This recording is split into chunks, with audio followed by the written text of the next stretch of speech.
それではお待たせいたしました。ただいまより民主党地域主権を目指す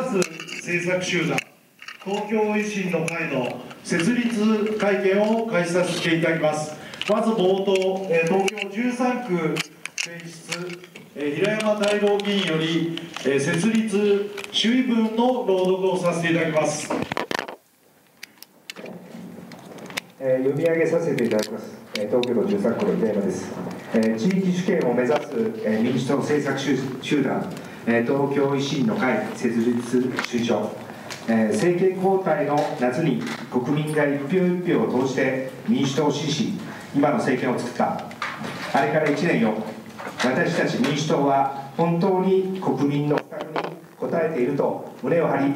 自信を持って言えるのだろうか。国民と約束をしたマニフェストは次々と見直され、形骸化し、国民の支持は呆れから諦めに変わっているように思える。しかしながら我々は今でも民主党だけが国民の声に応えることができる唯一の政党であると確信をしている。だからこそ民主党の原点に立ち戻り、マニフェストの実現を愚直に目指し、国民との約束を果たすことこそが重要と考える。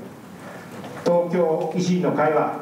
マニフェストに約束をした地域主権をいち早く地方から実現を図るために東京で立ち上がった民主党東京都連有志の政策集団である。議員定数や歳費の見直し、行政の効率化や人件費の縮減など、市民が当たり前に思っていることを当たり前に実現をしていく。膨れ上がった政治不信を払拭し、首都である東京から改革をしていくことが我々に与えられた大きな使命であると考える。また志を同じくする他地域のローカルパーティーと連携し、より改革を実りあるものとしていく。東京は世界でも有数の巨大都市であると同時に、過密化や高齢化が進んだことや景気の低迷を受けて住民の将来に対する閉塞感も今や頂点へと達している。我々は今こそ改革を実現し、この閉塞感を打ち破ることで東京における輝きを取り戻したいと強く訴える。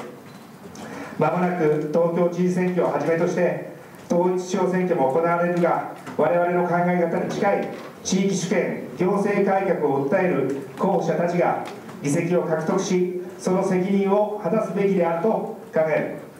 日本は明治維新以来、いち早く明治維新、開国を行い、アジアの中で最も早く自主憲法の制定を行った誇りある国である。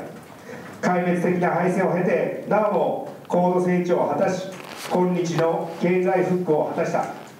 私たちは改めて国民の手に政治を取り戻すことによって、この国が2度目の維新を果たすことができると信じる。